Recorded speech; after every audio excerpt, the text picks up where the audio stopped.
and gentlemen, last part, third part of our pre-Unit 1 activity here, where we're looking at the period 1491 to 1607. Okay, third page of the study guide, right at the top, the Columbian Exchange. The Columbian Exchange is the exchange of goods and ideas that comes about as a result of the interaction between Europeans and Native Americans in this period. So, for instance, the fact that European societies did not previously have goods like maize or potatoes, and those goods are going to be transported from the Native American societies to Europe. That's part of the Columbian Exchange. Or another way, goods that are coming across Europe to the New World, livestock, horses, goods like that the Native Americans didn't have in the past. Now, it's also ideas, Christianity. Let's say, for instance, that's obviously a big one. Disease, that's going to have a huge impact. Effects on European life in particular. Here comes the irony of ironies, and I smile because I can't believe that this is, if you wrote this into a movie, people would be like, oh, well played. Okay? The Europeans are going to go to the New World, and they're going to get from the New World resources such as maize and potatoes, which are great peasant crops. Now, by peasant crops, I mean that they're really easy to plant and that they produce a crop regularly. They're not something that's really finicky. Okay, you're growing something that's going to produce, and it's going to make the European population larger. But the moment the Europeans arrive, the Native American population is going to be decreased because of, and going down now to the effect on Native American civilization, because of disease. Right? So these Europeans show up with diseases that are going to shrink the Native American populations.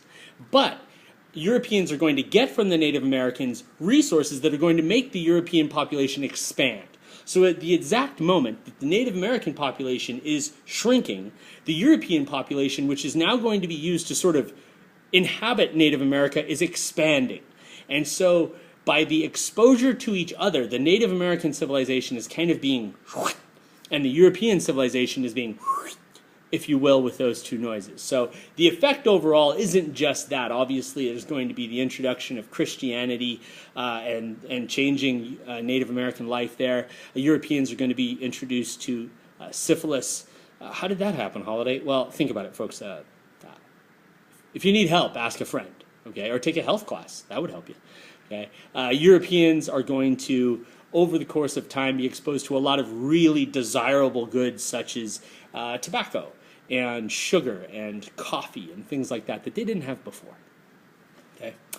Track the movement of items across the Atlantic as part of the transatlantic or triangle trade. So staying with this economic idea that also has an effect beyond economics, your study guide should have, and it doesn't have, I recognize that it doesn't look very good there, it should have North Atlantic at the top, Africa in kind of the bottom right, and North America at the bottom left. What's going to happen here is the movement of goods from where they are plentiful to where they are scarce.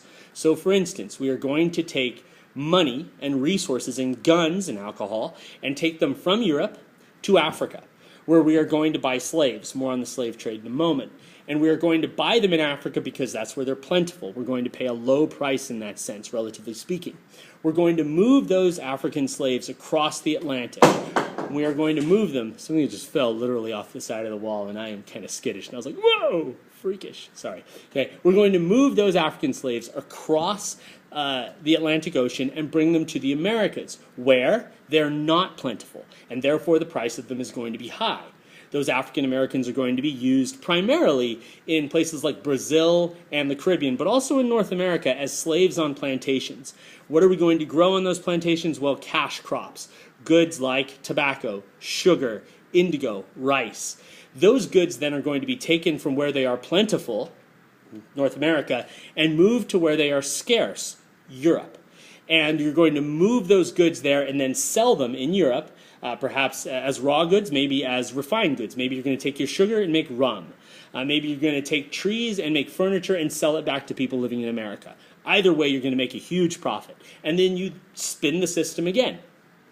All of this system is run by European ships and European capital, money that's flowing around the system. Eventually, it's mostly going to be controlled by the British, and that's how they're going to make so much money at this whole system because of their innovative, if you will, idea of moving the goods around the entire system. Discuss the origins and characteristics of the Atlantic slave trade. Now, slavery is an age-old institution, unfortunately, and it had been practiced in ancient societies, it had been practiced in African societies before any Europeans showed up. But in 1453, with the fall of Constantinople to the Ottoman Empire, Europeans no longer had access to the traditional group of people that they would have used as slaves, individuals who were Eastern Europeans. So sometimes we talk about people from that part of the world as Slavic, so S-L-A-V-I-C.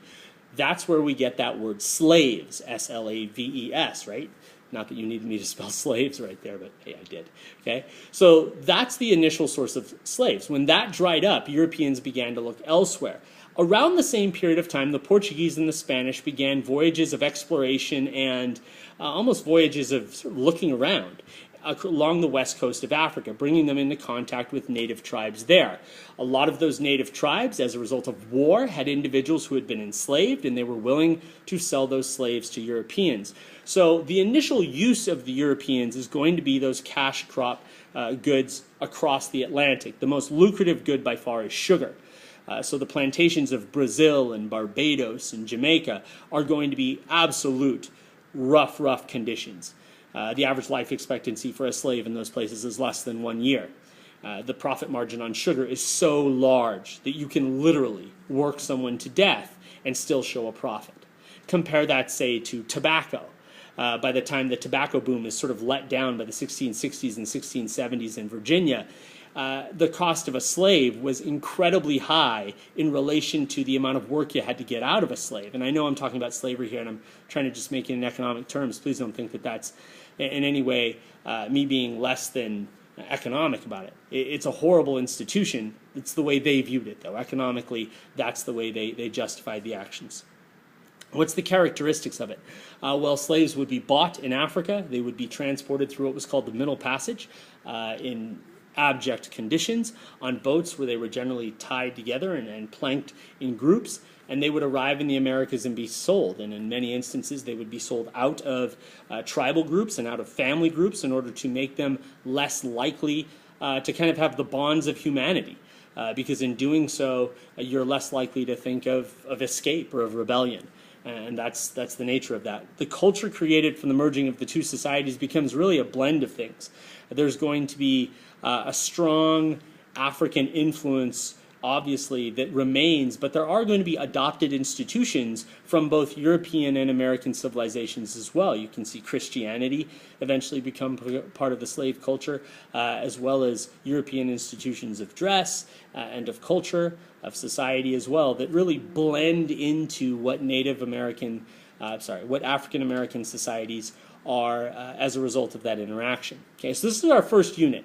And really up until now, the group that we're going to spend the majority of our time with, the English, have not shown a great deal of interest. There's early shots that they take at America. But in 1607, the English are going to found a colony at Jamestown, which is really going to begin our 400-year march to the present day.